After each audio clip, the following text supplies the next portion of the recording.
Welcome to Hard Script. Support the channel by liking, commenting, and subscribing. I promise even more interesting stories. There are moments that don't make a sound, but still shatter something inside you. For me, it happened on a Friday night. It was supposed to be a celebration. Her firm had just landed a big client, and she insisted I come along to the party. Just show your face, she said with a wink. Smile, network a little, then we can sneak out early. I agreed. The rooftop was full of polished people and fake laughs. Everyone was talking louder than necessary, champagne glasses in hand. I moved through the crowd quietly, letting her do her thing. She was magnetic in these rooms, charming, bright, always the center. I stood near the edge, drink untouched, just watching. That's when I saw it. Across the terrace, under those white string lights she always loved, she leaned in, too close to a man I didn't recognize. He said something. She laughed, touched his arm, let her fingers linger just a little too long. I froze, not because I didn't expect it, but because even in the moment, she didn't bother to check if I was looking. Like I didn't exist. My stomach went cold. Time slowed. It felt like watching the last 5 minutes of a movie I already knew the ending to. I didn't make a scene, didn't walk over, didn't pull her aside or ask for an explanation. Instead, I did the most dangerous thing a man can do in silence. I observed, and then, without a word, I walked out, left my glass on the table, walked past the valet, got in my car, and drove home. No one stopped me. No one noticed. And by the time she sent her first, "Where did you go?" text, I was already in bed, staring at the ceiling. Not out of sadness, but clarity. She thought I'd confront her. She thought I'd demand answers. But I wasn't interested in her excuses. Because that night, I learned something about power. Sometimes the most devastating move is to say nothing at all. She came home late that night, still in heels, perfume still fresh, like the party had followed her home. I was in bed with the lights off, awake, still. When she opened the bedroom door, she paused, probably expecting a confrontation. Instead, I said nothing. She stood there for a few seconds, trying to read the silence. Then came the casual attempt. "Why'd you leave early?" I didn't even turn my head. Wasn't feeling it. A beat of hesitation. "You could have said something." I gave her the most honest answer I could without giving her anything at all. I didn't want to make a scene. Her breath caught. She tried to reply, then thought better of it. "Okay. Well, good night," she said, cautiously. I didn't say it back. That was the first fracture. The next morning, I was gone before she woke up. Gym, coffee, walk, alone. No note, no text. When I came back, she was in the kitchen, hair tied up, acting like nothing had shifted. She asked how I slept. I said fine, then walked past her. I wasn't angry. I wasn't even cold. I was just gone. Not physically, but emotionally, intellectually, spiritually. I had stepped back from the version of me that begged for closeness.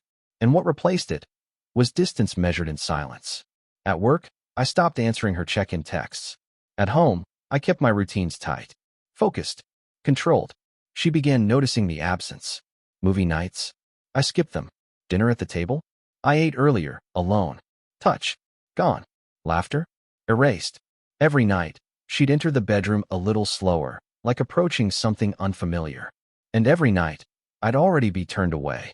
She tried once to start a conversation in bed. "I feel like you're mad at me." I responded without turning. "I'm not." "Then what is this?" she asked. I let the silence stretch before answering. Something I should have done a long time ago. That line didn't cause a fight. It caused fear. Because for the first time, she realized I wasn't lashing out. I wasn't playing games. I wasn't reacting. I was resetting. And in that new version of me, she was just a detail from a previous chapter. 3 days after the party, she came home to find me in the garage. Not fixing anything. Just standing there, looking at an old box of my stuff I hadn't touched in years. She leaned against the doorframe. "What are you doing out here?" I didn't turn. Thinking. She waited for more. I gave her nothing. Later that night, she cooked dinner, my favorite. Set the table for two. Lit a candle. I grabbed a plate, filled it, and ate at the kitchen island. She sat down at the table alone. Not a word exchanged. She tried again the next morning. "Want to grab dinner this weekend? Just us." I closed the fridge, looked at her once, and said, "No thanks." Her smile cracked. That was the moment she realized. This wasn't a mood. This was a shift. I started spending more time out. Early gym sessions. Late walks, quiet lunches with no updates. I wasn't hiding, but I wasn't accessible either. She asked if something was going on. I said, just clearing my head. She didn't like that answer because it didn't offer control. When someone's slipping away, most people panic. She recalculated. That Friday, she dressed up for no reason. Hair curled. Lipstick perfect. She walked past me in the hallway, slow. Intentional. I didn't comment. She came back and asked, "Notice anything different?" I looked her over once, then nodded. Sure. No compliment. No longing. Just a neutral acknowledgement. She went quiet after that. But I caught her later that night, on the couch, scrolling her phone, not texting, just scrolling. Like she was looking for something that would make her feel wanted again. It used to be me. Now, I was a mirror she avoided. Because every time she looked at me now, all she saw was the reflection of her own absence. And the worst part? I wasn't angry. I wasn't vindictive. I was just evolving. Quietly. Deliberately. Without her. She started waking up before me. That's when I knew the silence was getting to her.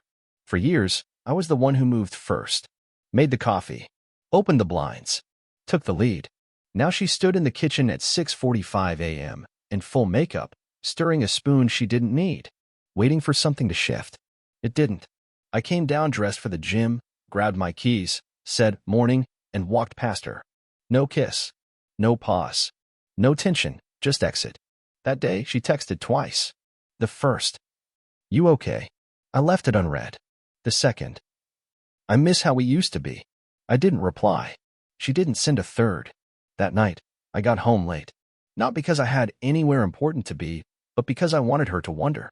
She was on the couch when I walked in, wine glass in hand, hair down. She turned on a playlist we hadn't touched in months. I didn't sit. Didn't ask questions. I grabbed a water, walked upstairs. She followed. "You don't even care, do you?" I turned halfway, looked at her like a stranger. "About what?" Her jaw tightened. "This. Us." I stepped closer, calm, unreadable. "What exactly is us, right now?" She didn't have an answer. That's the thing about people who control with affection. They only know how to win when you're still fighting. I wasn't. Later that night, I heard her cry in the bathroom. Not loud. Not for show. Just soft, quiet pain. I didn't comfort her. She hadn't earned that version of me anymore. The next day, she tried something else. Came into the bedroom in one of those dresses she used to wear when we first met. She stood at the door. Said, "Going out with the girls. Unless you want to join." I was shaving. I didn't even turn. "No thanks." She waited for more. When it didn't come, she left, heels clicking like punctuation. But I knew the truth. There were no girls. Not tonight. And maybe not that night at the party either. That was the thought that stuck with me as I rinsed my face and stared into the mirror. She wasn't just slipping. She was hiding something. And now that I had stopped giving her the emotional leash, I could finally see what she really did when I wasn't watching. The night she left in that green dress, something in me clicked. Not out of jealousy. Out of logic. The way she said, "girls." The way she didn't ask when I'd be home. The way she sprayed perfume after already being dressed. It was a performance. And it wasn't for me. So I waited. I didn't follow her. Didn't text. Didn't stalk her social media. Instead, I opened our shared phone account. Just the call logs. Nothing crazy. I wasn't hacking. I was reading what was mine. One number stood out. Late night calls. Midday pings. Early morning silences. Too frequent. Too private. Too hidden. I copied the number. Ran it through a reverse lookup tool. His name was Mark Dillon. Mid-30s. Works in real estate. Single. Lives across town. No mutual connections, no innocent overlap. Just noise she never mentioned. I checked her calendar. Tuesday client dinner. Wednesday strategy review. Both lined up with his Instagram stories. Same wine bar. Same rooftop. She'd forgotten to switch to her burner profile that day. And that's the thing about people who cheat. They're not smart. They're just careless around the ones they think will never leave. I screenshotted everything. Not for revenge. For structure. I wanted facts, because silence hits harder when it's backed by proof. Over the next few days, I tracked patterns. She left earlier for work. Took longer walks for her mental clarity. Started smiling at her phone again like she used to when I was on the other end. But I said nothing. Still woke up first. Still ate alone. Still looked through her like she wasn't there. And the more she felt that shift, the more she started trying again. buying my favorite coffee, leaving handwritten notes, touching my arm in passing. I let it all happen. Because it's crueler to let someone rebuild a house when you already know you've pulled out the foundation. By Friday, I had everything I needed.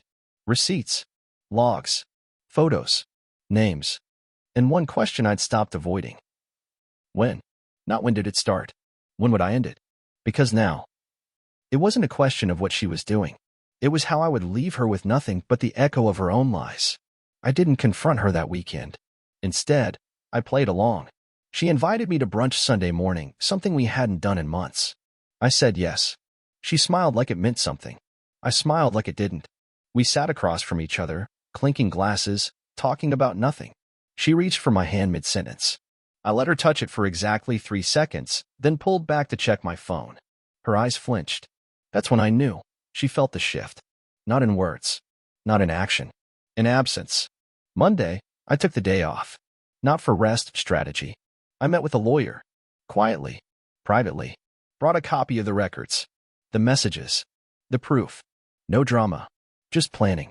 He laid out my options, dividing assets, freezing accounts, reassigning financial control. I nodded through it all. Signed where I needed to. That same day, I opened a private checking account. Rerouted part of my paycheck. Canceled 3 credit cards. One she used, not one she owned. By the time she got home that evening, half of what she relied on was already gone. But I didn't say a word. She walked in holding flowers. Thought these might brighten up your office. I took them. Placed them in the kitchen. Didn't comment. She waited. Watched. I offered her nothing. Because it wasn't time for the collapse yet. Tuesday night, she left again. Strategy dinner, she said, like it was still believable. I nodded. Have fun. This time, I followed her. Not directly. Not recklessly. I tracked her phone location using our shared cloud access. She parked at a boutique hotel 30 minutes outside the city. I waited. Let her settle. Then sent a single text. Do you need anything from the store? She replied 2 minutes later.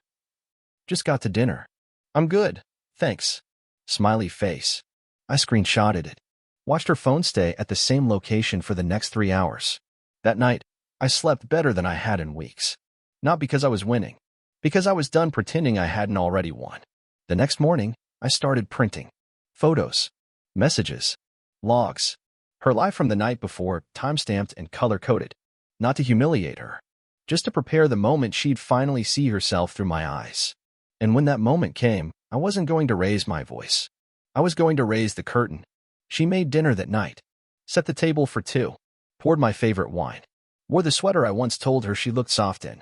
The performance was polished, measured. She smiled too easily. Laughed too much. Touched my arm like it still meant something. I sat through all of it. Not because I forgave her. Because I wanted her to believe, just for one more night, that I hadn't already decided. Halfway through dinner, she leaned in. I know things have felt off, she said gently. I nodded. I don't want to lose us, she added. I took a sip of wine. Set the glass down. Neither do I said. And I meant it. Not because I wanted to save us. Because I wanted her to fall just a little deeper into the lie she built.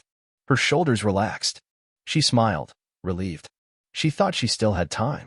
Later that night, we sat on the couch together, something we hadn't done in weeks. She rested her head on my shoulder. I let her. She whispered. Feels good to be close again. I said nothing. Because tomorrow, she'd understand that closeness isn't something you earn back with a few dinners and forced smiles. It's something you destroy the moment you give it to someone else. That night, while she slept, curled beside me like everything was whole again. I placed a black envelope in my bag. Everything inside. Photos, messages, timelines, silence. I double-checked every detail. Deleted my presence from her devices. Disabled shared cloud access. She would wake up thinking it was just another day. And by nightfall, she would understand. This wasn't distance anymore. It was departure. Because I wasn't trying to fix anything. I was preparing for a clean, surgical exit. And the most painful part of all? She wouldn't even see it coming. She was brushing her teeth when I placed the envelope on the bed. Same black folder. Same clean label. Her name. Nothing else. I didn't sit. Didn't wait.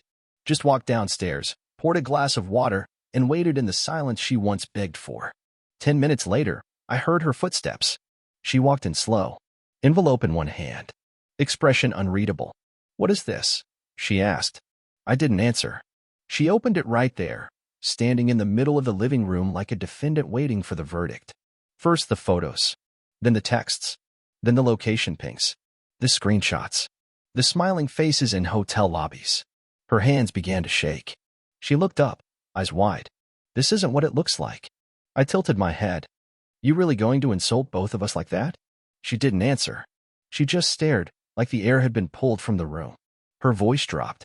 I can explain. I'm not asking you to. She blinked, confused. That wasn't part of the script. You don't want to talk about it? No. But I cut her off. You made your decisions. I made mine. She took a step forward. Please, don't do this. We can fix it. I smiled. Not cruelly. Not kindly. I'm not here to fix anything. I'm here to finish it. Her breath caught. You're really just going to walk away? No, I said. I already did. You just hadn't noticed yet. Tears welled. She whispered. I didn't mean to hurt you. And that's when I knew she finally understood the weight of what she lost. Because I didn't scream. I didn't curse. I didn't give her closure.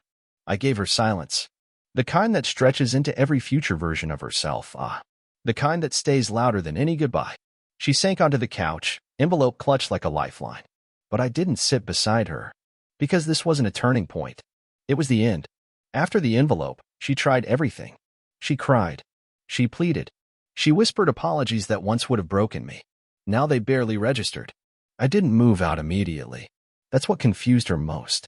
I stayed in the house. Same bed. Same kitchen. Same schedule. But I was gone. She was talking to a shell. A version of me that had already packed emotionally and mentally. She'd ask if I wanted coffee. I already had one. She'd offer to cook dinner. I'd say I already ate. She started leaving notes again. Little messages on the bathroom mirror. On the fridge. I read none of them. At night, I'd hear her in the hallway, lingering outside the door like a child afraid to knock. One night, she finally broke through. She came in, hair messy, mascara dried at the corners. Can't we just talk? She asked. I didn't look up from my book. We did. You just didn't hear me when it mattered. She stepped closer. I made a mistake. But we've built so much, can't we rebuild? I closed the book, stood slowly, and looked her dead in the eyes. You don't get to ask for new construction after you lit the foundation on fire. Her eyes welled up. I never stopped loving you. I shook my head. No, you stopped loving me when you thought I'd never stop loving you. She didn't follow me out of the room. She sat on the edge of the bed, holding her breath like it might keep me from disappearing. But I was already gone. Each day after that, I reduced my footprint, canceled our streaming services, rerouted final bills, called the bank and finalized the asset separation. She noticed, but didn't speak. That was her final strategy, silent regret, hoping I'd feel her pain the way I once felt her absence. But regret only works on those still invested. And I wasn't. A few days later, she stood by the front door as I zipped the last bag. You're really doing this? She asked. I didn't nod. Didn't blink. I already did. She reached for my arm. I stepped back. Not in anger. In finality. And that was when she broke for real. Because I wasn't storming out. I wasn't yelling. I wasn't saying goodbye. I was leaving her in the silence she once demanded.